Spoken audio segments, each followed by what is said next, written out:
Hello, welcome to Collective Intellectualities, a new program where we discuss education and our world today from a wide range of theoretical and interdisciplinary perspectives. I'm Alex Means, and on this episode, my co-host Amy Sohote and I sit down with prominent educational philosopher Gert Biesta. Gert is a professor of public education at Maynooth University in Ireland and a professorial fellow at the Moray House School of Education at the University of Edinburgh. The discussion that follows explores a wide range of themes, including Gert's approach to philosophical inquiry, distinctions between learning and education in his work, the need to affirm risk and creativity in education, and democracy and education in our time of populist politics and Twitter culture. Please see the show notes for more detailed information on who we are, on PISA, and also for selected links to some of Professor Biesta's books and articles. We hope you enjoy the conversation, and we also hope you join us again in the future. So thank you so much for joining us today. We're excited to talk to you about your work, and we wanted to begin by asking you about your practice of reading, thinking, and writing. So how do you approach your own ongoing education, your work of studying and thinking? And to put this another way, how does one study as a philosopher of education?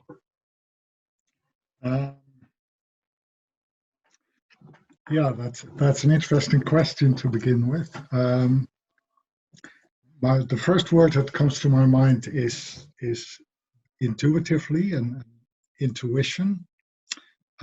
So for me, intuitions are really important. That's sort of where I get a lot of my thinking started, where suddenly I have a hunch or an idea emerges, and I have little control over that.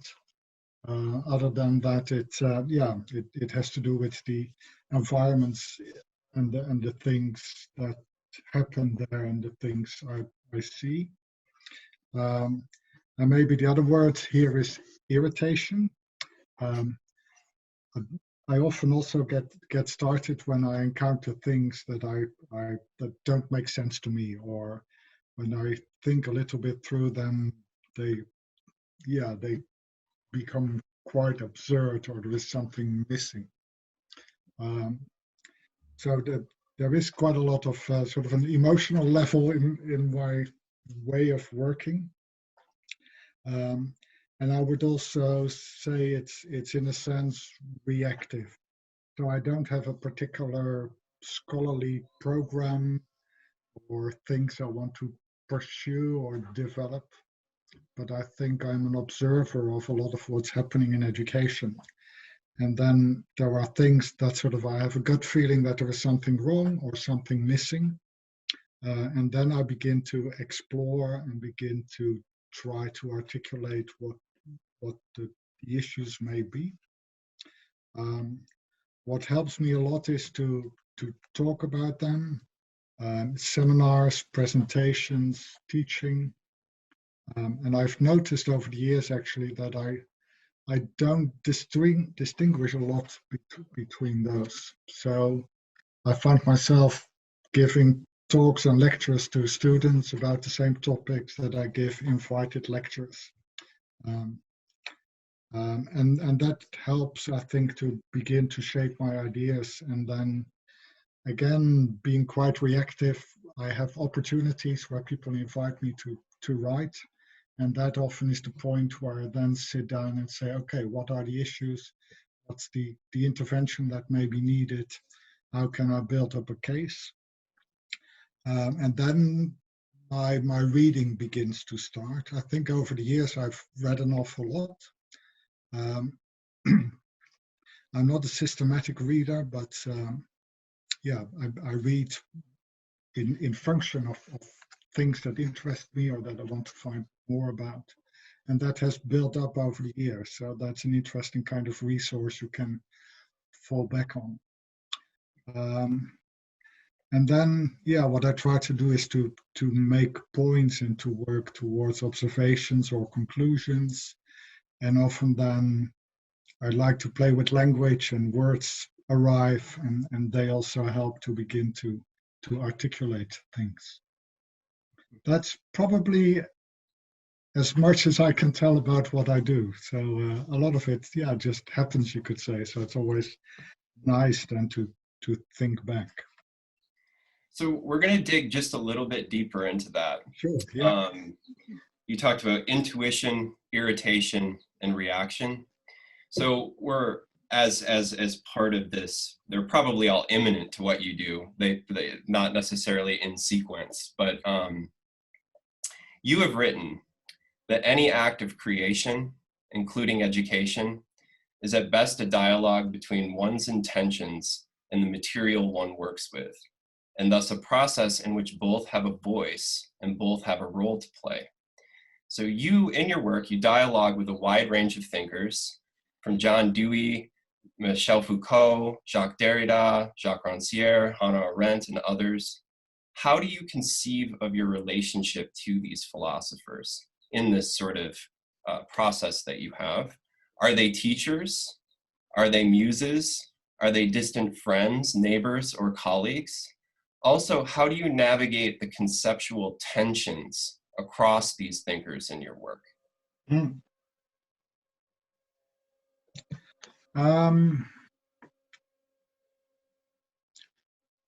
I think many of these authors are first of all sources of inspiration. So I think I go to them, or I've gone to them because I thought there was something interesting in their work that I wanted to pursue and to find out what they were doing. And there is a small number of people, and I think that the names you mention are, fairly central in that. I did my PhD on John Dewey, so I still need to get rid of Dewey. That's my main ambition. All the others have contributed over the years. And I think what they do, they provide ideas, they provide language. But I think the most significant thing I take from that interaction are ways of thinking. That's what has stayed with me from pragmatism. Not so much all the theories or the positions, but that you always go back to what is the question. That for me is really what pragmatism offers, that it starts with a question and never with taking a position. I think that the same with Derrida. There is also, I find Derrida very systematic and very logical, but there is a particular logic, and as soon as you sort of see what that logic is, it generates, it begins to generate questions and ways of doing and turning things around. So you can say it's inspiration, but it's also, a bit, what is it, borrowing or using or getting inspired by the ways in which they raise questions or make things visible. That's probably the best way to describe it. And at points in time, some thinkers are more prominent than others, so that also depends a bit on what I'm doing, but there are some that keep coming back. And there are also phrases and formulations that suddenly strike me, and then I think, oh, there is something there. And out of that, you can, develop your own thinking. So again, not very systematic, although looking back, I think I've read a fair bit and tried to really work to understand what these thinkers were after. Conceptual tensions, I'm not too bothered about that, actually. Maybe because I'm a bit lazy as well. But also because for me, the work is about, developing arguments and thoughts and language in the here and now, So that for me, you can say is theoretical work. You have to push yourself forward. And yeah, you can use all kind of resources. But for me, the work I try to do is never to say, oh, I need to get this philosopher right and that philosopher right, and that's what I do. I try modestly to sort of say, no, I try to theorize myself, but you always do that in interaction with what other people have done. Yeah, that's actually really interesting because too, when you're talking about how you're engaging across this diverse group of thinkers, and also just in the response to the question, it noticed some resonance with how you write, because in reading your work, we have appreciated there's a pedagogical quality to your writing as you're thinking through and interacting with the different philosophers. So like it's tempo, it's pace, and also there's like a level of care and attention when you're going through with the different thinkers. And we think, you know, you have created something of a distinctive style and aesthetic sensibility, I think would be a good way of putting it, which requires time and focus and slowing down, right? So how conscious has this been for you? And how do you, if you do conceptualize your writing as an aesthetic sensibility and also as a form of pedagogy? It has initially not been very conscious because English is my second language. So even to get a flow in the English language, that took a while. And for me, that meant that I was much more sort of on the inside of language and trying to discover what the possibilities were than that I did that from the outside. I'm also someone who needs to write in order to figure out what I'm thinking. So pursuing the language is important there as well. The other thing is I started out in education as a physics teacher. And to teach physics well, I think also requires a lot of precision. I was really not a very good student of physics in secondary school. So I always had trouble with teachers who were at home in physics and yeah, they explained something and then I was just sitting there and they said, can't you see it? And I said, no, I can't see it. Then the only thing they could say is, well, look again. But of course, if you don't know what you should see, you cannot see anything. And what helped me, and then also my own teaching, is to find ways of going back to a point where you can meet a student, even with something very simple, and then to begin to build it up step by step. And I think it's still from that practice of teaching that I have a bit of my own writing and thinking style, that I need to be able to follow through all the steps in order to get somewhere. That's at least a trace I recognize. And what I find really funny, there are people who like my work because they say that it's so clear. There was once a reviewer of a book and he said that my work was too clear. And I found that funny. Also because he suggested I should make my writing more complicated. And I think, but that's impossible. Writing is not that tool where you can just say, oh, now I do complicated and now I do easy.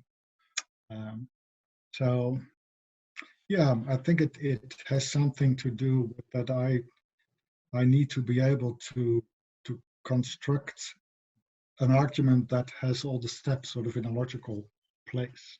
And that gives a certain slowness, a certain transparency. At the same time, I think my writing is also not clear at all. So at one level, there are also all kinds of things happening that are not entirely in my own control. So there is always this dialogue where that language also takes you somewhere. And I know as a writer that I also play with things and put little things in the text. And again, it has something to do with my teaching as well, I think. It's very difficult to sort of be too aware about your teaching and your writing, because then before you know it, it becomes a trick. So that's why I'm a bit hesitant. But I would say if people would ask how I would characterize my writing and my teaching, I would say it has a performative quality. For me, writing and teaching is to put something on the table, to put something in front of your readers, to put something in front of your students, but not trying to determine what they do with that, but at the same time doing the best you can in putting something there that has substance, that has coherence, that maybe has beauty. But for me, I always want to sort of, in a good sense, irritate my students so that they come forward. Sometimes you push that a bit artificially, sometimes it just happens. And that's something that's somewhere in my writing as well, I think. Because I'm not interested in whether people just follow what I write. That's not the interesting thing. I want them to meet it and do something with it. That's pedagogy, I would say. It's almost like it sounds like a creating a catalyst for the reader or student. It's difficult to find the right language for it, because it's Yeah. definitely not sort of a constructivist pedagogy or a learner-centered pedagogy. The opposite is the case, I would say. But I see teaching very much as putting a reality in front of your students and invite them, but also push them and force them to say, okay, now you have to engage with this reality. And at some point then, as a teacher, I step back and I say, it's your work. It cannot be my work. Mm-hmm. This might be a good place to transition into a slightly different terrain, because now you're sort of transitioning to the educational encounter itself and getting at a bit about the kind of theory of education that you've developed. So you, in a trilogy of books, you make reference to the idea that you've developed something like a theory of education.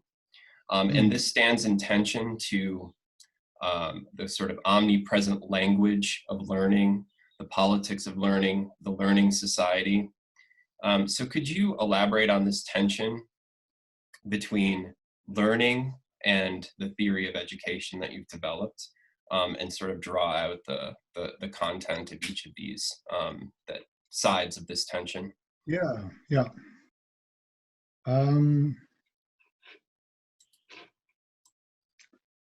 So I'm just thinking where to begin.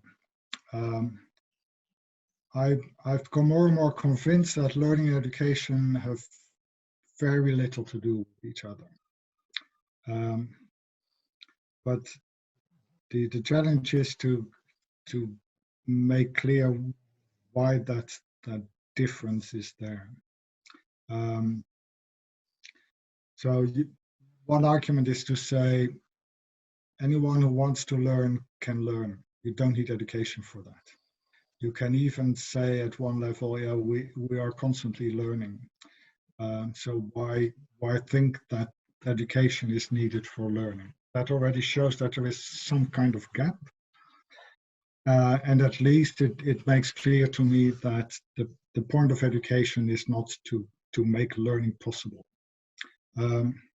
Now, one way to get then a bit more precise is that you can still say, well, let's assume that learning is the concern of education. Then you can say the job of education is to make a particular kind of learning possible. So it's about directing learning or steering learning. And there is some reason for that, some also in a very practical sense. So you can say children who live on the street learn all kinds of things, and they learn very useful things, but there are also opportunities they will never get simply because of the economic and material circumstances. So there you can say that one good argument for the school, for educational institutions, is to say at least we try to give everyone an opportunity to learn more than what they would just learn in their own situation. That you can still say sort of in terms of learning, and then you give learning a place in education. One concern I have is that when you really zoom in on the word learning, it evaporates. There is actually nothing there, I think. And again, I have a number of ways of trying to make that point. When you look at how we use the word learning, you can come up with all kinds of statements where we say, yeah, that looks like a meaningful sentence, like learning to ride a bike, learning that 2 and 2 equals 4, learning to be patient, learning that you're not good at something. But the odd thing is that if these are all cases of learning, then they are so different that you cannot assume that there is some underlying process that is the same in all these examples. That's why I just cannot understand why people say we have learning sciences or we can study learning. Maybe there are many different learnings, or we use that word to refer to many different processes. And then there are more concerns about learning. So if you ask what is learning, when do we say that someone has learned something, we basically say, well, when someone has changed in some respects. So at point A, you weren't able to do something. At point B, you are able to do something. Then you can say, oh, that person has learned something. But then we actually say not much more than that change has happened, and that we value that change or don't value the change. So then you begin to see that word learning is actually a judgment we make retrospectively. They can also say, so in the situation itself, actually, we never know whether we will change and how we will change, which also means that we can never say that we are right now learning. So for me, there are a lot of problems with the word learning, and as soon as you begin to pin it down, actually it disappears. And therefore I find it actually a very problematic word. I think I always, also when my students use the word, I always say, can you come up with another word that is more descriptive or more precise, or helps to say what we're really talking about. But also, and I realize this has something to do with language as well, and the language in which I grew up. For me, education actually is first of all a verb, and I would say education is a form of intentional action. In English, you don't immediately get that with the word education because it can also refer to a process. But in Dutch, the words there are all very clearly sort of words that refer to the activities of an educator. And that's my other point where I think, well, education only exists when there are educators. So the focus of our theorizing should be on the work that educators do, or that they, I have this category of intentional non-action. As educators, we often also don't do something, but we do that for good reasons. So there are a lot of intentions for not doing something, staying silent or not interfering. So for me, there is a very wide gap between the discourse of learning and the discourse of education. And on the one hand, I think the word learning actually lacks precision. So each time someone uses it, I am actually not sure what they mean by it. And that's worrying because it has become so big. But I also think it's far more interesting when we are in the field of education to think about, well, what do we do as educators then? And for me, theories of education have to focus on that.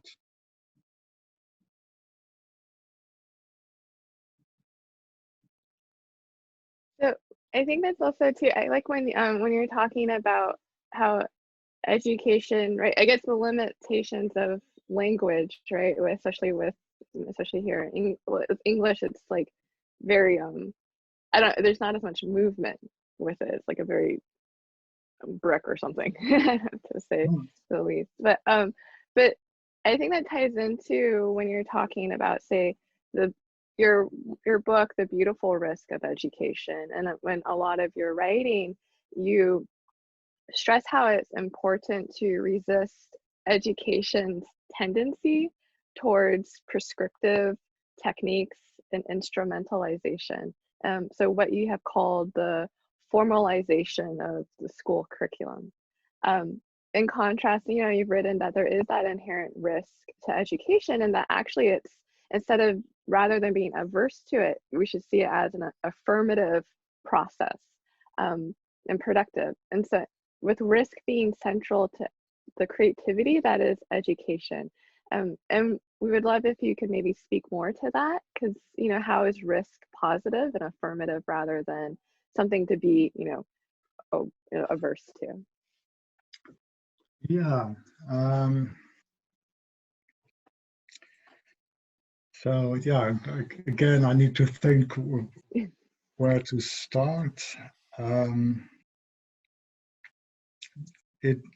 Of course, it depends on what you think that education is or that education is for.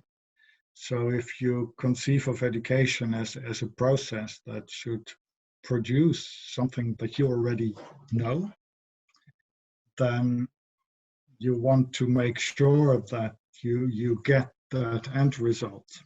And all the risk and openness and unpredictability are all then seen as hindrances to getting where you want to get.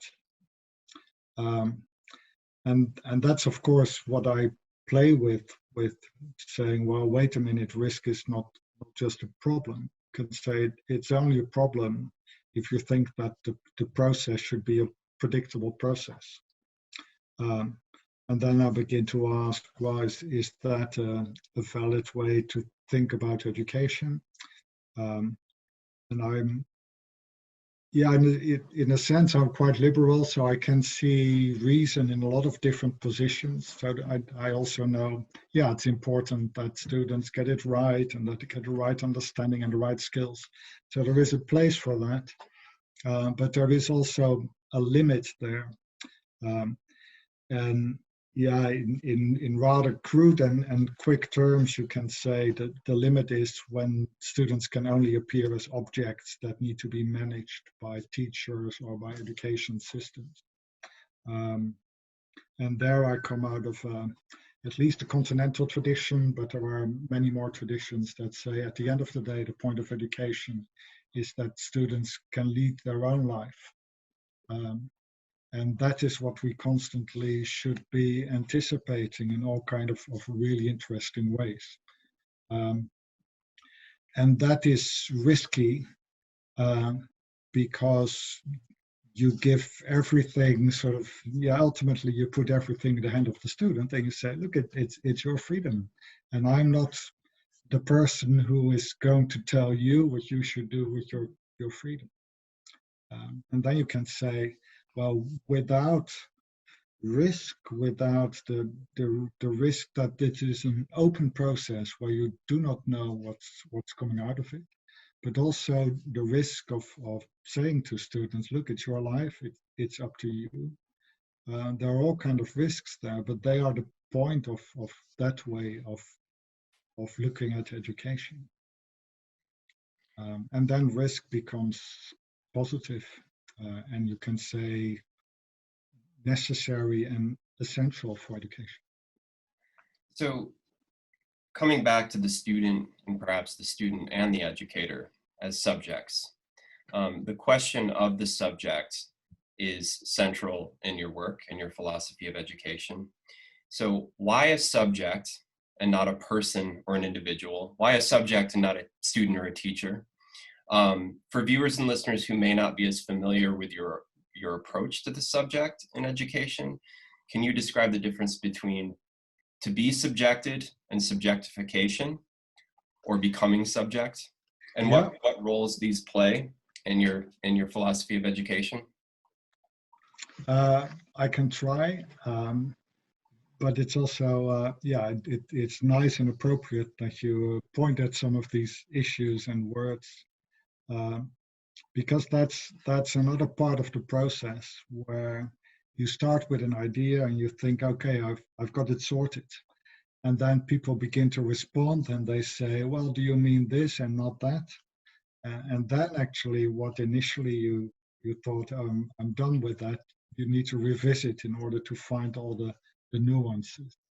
So this whole idea of subjectification is also part of that process. But I still like the term a lot. And this is an idea that comes straight from inspiration from Hannah Arendt,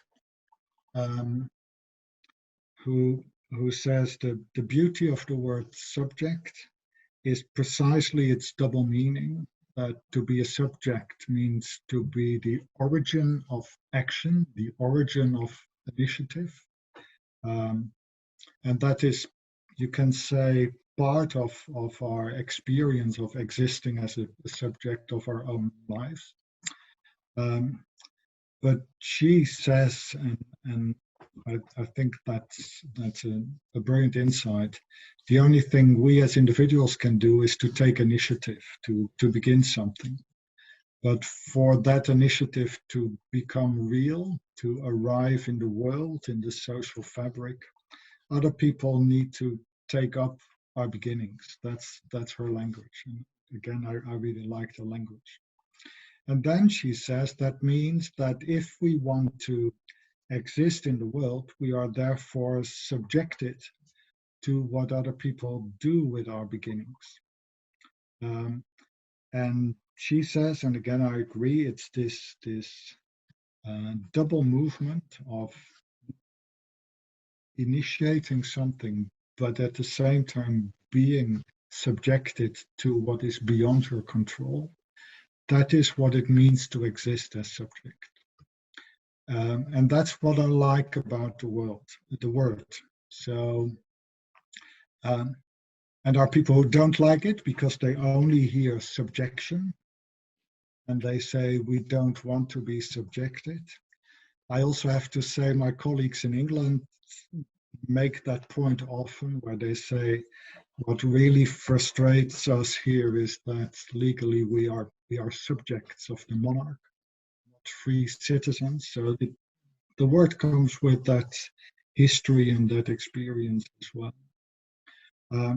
But all the other words like individual, person, they don't have this tension sort of in the word itself. That's what I like about it. And then subjectification is a difficult word because it suggests a kind of process. And what I've tried to do is to say, no, subjectification is an event. So for me, it's not a becoming. It's not that you become more of a subject when you get older or wiser or more skilled. Subjectification is an event, you can say, where your subjectness suddenly is at stake. And that's what I like about it as well, that you can say, I cannot produce my own subjectivity. I'm in a sense totally dependent on what occurs in my life, what happens in my biography. And out of that, you have to make your own life. And there are moments where there are questions that really come to you, and where you can say, become subjectified or discover that it's up to you there to do something. And for me, you can say that's the event of subjectification. And it disappears after that again. So you cannot say, okay, now I'm here and I'm here for the rest of my life. If so, subjects are always in the world, and the world and subject have a complex relationship. Could you speak a little bit more about the relationship between subject, world, and education in these dynamics of subjectification that you're talking about? That's a brilliant question. I think it goes to the heart of something important and difficult at the same time.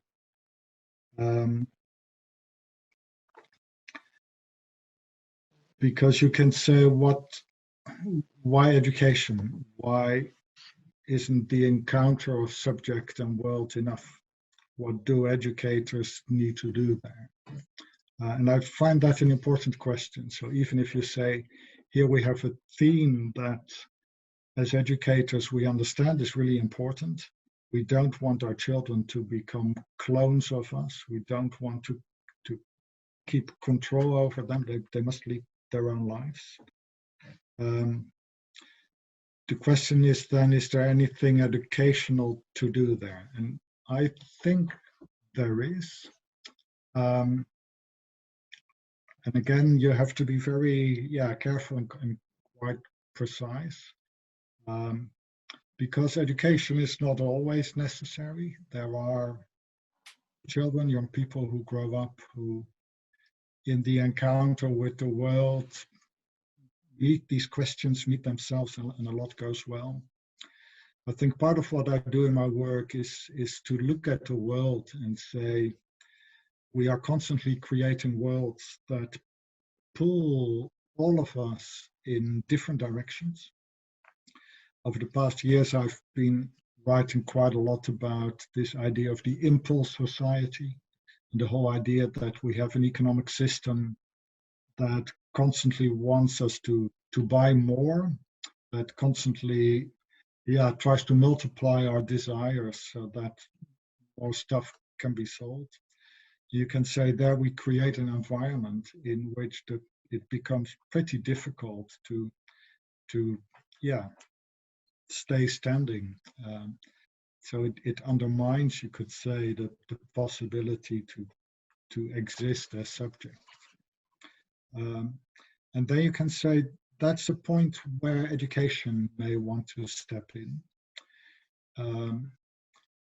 Maybe to keep this world at a bit of a distance. So I use this phrase to give the new generation at least a fair chance at their own subjectness. And if you say, well, just step into the world and you'll find what you need to find, then we may be a bit too naive or too optimistic, because this world has a dynamic of its own. So there is something there. I also tried to articulate that in this title of Obstinate Education, to say the one basic gesture of education is to resist, to push back, but it's precisely to push back so that something remains possible. So there you can say there is maybe a task for education. The other phrase I found in a text from Jacques Rancière, where he says he writes the task of the emancipatory schoolmaster is to refuse the students the satisfaction of not having to think for themselves. And if you take that a bit bigger, you can say that what he's saying there is the task of the educator is to refuse the student the satisfaction of not having to be a subject. For me, that's another way where this question of world, student, and educator comes into a particular relationship, where, of course, we can never force our students to be subjects, but we can try to undermine the satisfaction that we all get from not having to be a subject, where we just say, well, tell us what to do and I'll do it, but it's not me, it's your responsibility. So to keep that space open and to keep pushing there, and in that sense you can say to dissatisfy or disappoint your students, that's part of the educational gesture as well. I like how you put that. I mean, so as you're talking through this, you know, the subject in the world, how do you conceptualize pedagogical responsibility and also the authority in education, and also related to how you're talking about that it's related to freedom and emancipation? So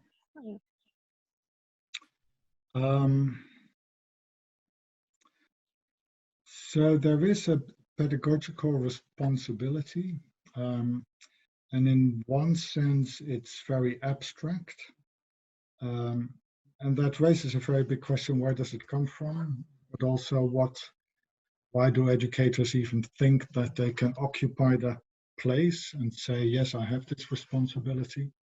But in an abstract sense, it is a concern for the subjectness of the new generation, the possibility for the newborn child or the new student arriving in the classroom to exist as subject of their own life. That is what gives orientation to the pedagogical responsibility. But then the risk returns, because the way I analyze it is by saying everything we do as educators always comes unwanted. There is never a child who is born and says, I want you to be my parent. So we find ourselves in a very odd situation where we feel that we need to do something, but the child is not able to ask us to do it. And there you are immediately in a power relationship. That is something that I think is really important just to acknowledge for anyone who works in education, that everything we do is in the first instance always an act of power.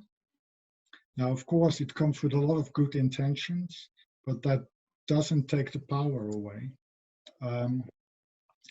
And therefore you can say, and that's how I also put it, that as educators, we always risk ourselves in everything we do that comes with an educational intention. Yeah, we put ourselves at stake because we interfere. We say to a student, I think it might be good for you if you read this book, or if you follow this curriculum, or if you take a bit of responsibility for what's happening in this setting. Whether that power ever becomes authority, and with authority, I use that word to say authority is acknowledged power, or it's, authority is a relational concept, and power is a unidirectional concept. What students can do, what children can do, is that at some point they can turn back and say to the parents or the teachers, that was bloody irritating what you did, but now I see that actually it worked out well, or it was not too bad for me, or actually I deserved it. But when we were in the middle of that, it was horrible. But you can say at the point where the student turns back and say, I can now see that what you did there actually brought me closer to something, then suddenly power transforms, or it's a process of metamorphosis. It becomes authority. The trouble is that a lot of students leave school before they ever come to that point, or students realize it internally, but they won't tell you. So all that is also what, as an educator, you have to carry with you, that you do not know what you do there, or what sort of the outcome may be.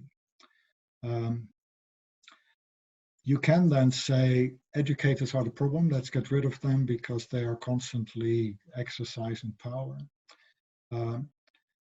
But I think that educators understand that this is a kind of, well, necessary evil already sounds a bit too easy. But you can say this is our job, that we are in this predicament, and there's no other way to do it. So that for me speaks to this whole question of pedagogical responsibility and authority and power. It sounds like, in some ways, to simplify a bit, educators create the conditions in which new things can emerge in relation to the student's subjectness, so that new forms of responsibility can be sort of apprehended in relation to the world. And one of the things that's been very interesting over the last, say, 5 or 10 minutes listening to you, if we go back to one of the previous questions we asked about how you negotiate tensions between different philosophers. Now, you said you weren't interested in that as a kind of problematic that needs to be dwelt on. But one of the things that's been interesting is to hear how there's been a little bit of a Foucault that's haunted us in relation to power, and also eventualization, but also the questions Rancière raises around the necessity of the event of democracy, which is really kind of where I want to take this, and then the subject and world with a rent. And it's been very interesting to hear how those voices have been speaking just a little bit in some of these conceptualizations. Yeah. Mm-hmm. But this idea of letting something emerge and creating the conditions for an emergence in education, you know, it necessitates having to accept some uncertainty and risk, et cetera, et cetera. How does that sort of formulation then relate to the relationship between education and democracy? How are creating those conditions related to the conceptualization of democracy that you have? And perhaps also, I mean, there's these other attendant questions of freedom and emancipation that are important. I'm not sure that your conceptualization of freedom and emancipation are the same. There's probably a useful difference between these terms. And I've read your work as taking emancipation more from Rancière, at least in the last maybe 5 to 10 years or something like this.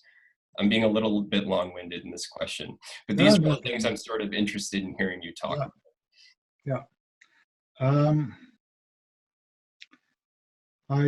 I have to say that in some of the formulations you used, I get a bit nervous. It's like creating the conditions so that things may emerge. That to me sounds a bit too constructivist. So I get what you say there, and at the same time, so part of me would say, no, there is still something wrong there that needs more precision. The same with responsibility. I'm inclined to say that what I'm not after as an educator is responsibility. I don't want my students to be responsible. I don't want to make them responsible or to force them to responsibility. I would probably say I'm interested in that they meet their freedom. So there is a subtle difference there, but the word responsibility can quickly go wrong, where you say, so what do we ultimately want? We want our students to become responsible citizens or something like that. And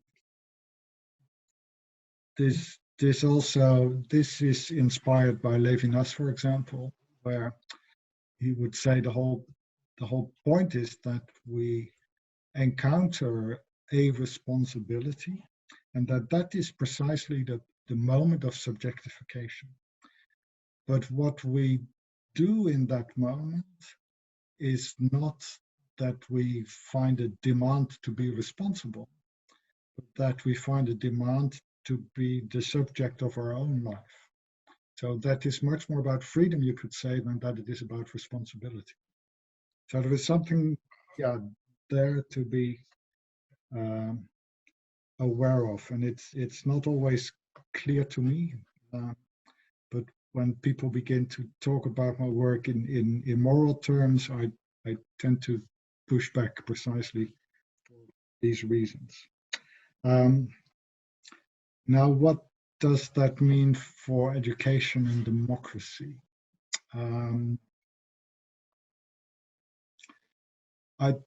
I don't know. So it's quite an That's an fair. open moment. Yeah. So I've written quite a lot about democracy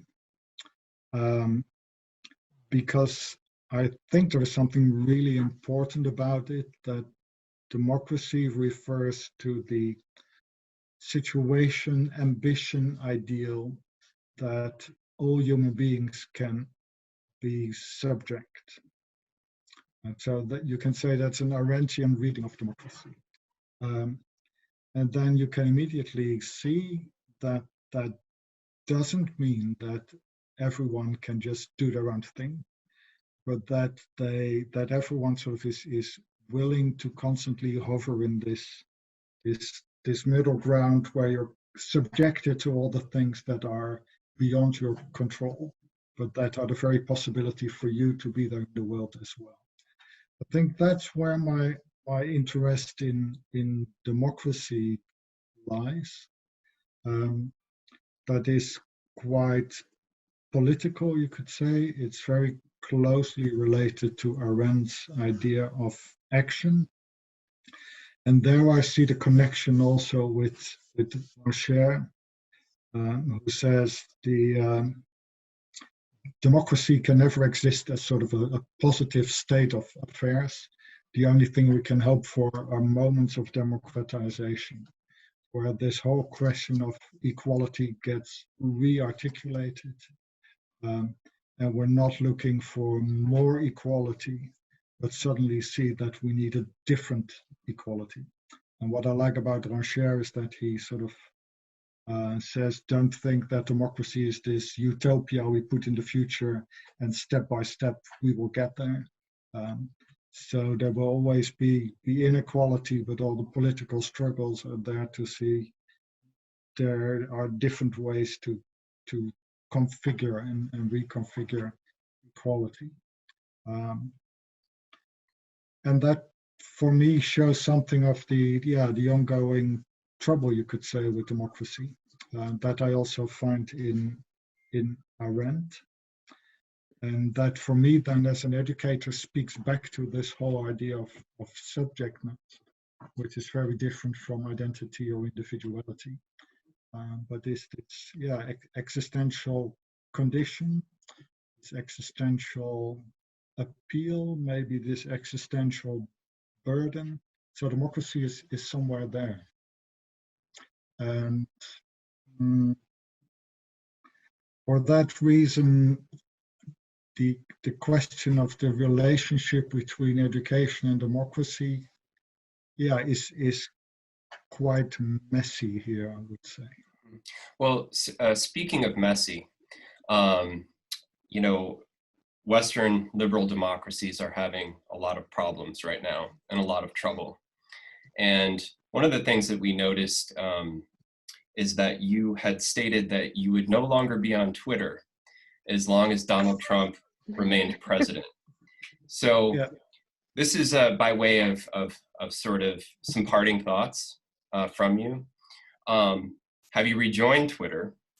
But also importantly, in relation to Twitter, we were wondering how the philosophy of education, and particularly your perspectives on democracy and education, can speak to the new realities of the technological ecosystem, digital culture, social media, post-truth. And I'm kind of wondering what you even think of the idea of post-truth, because I think that you might have some interesting ways of breaking that whole idea down. But and then, of course, the rise of authoritarian politics that's embedded within all of these phenomena. Yeah. Gosh, okay. Just a few quick final statements. Well, you can take your time. We're not in a hurry. So I'm not back on Twitter. I think I put on my website, I will rejoin when Trump has left. So that some other people have asked me recently, when will you be back on Twitter? And I would probably say, but it's a bit quick.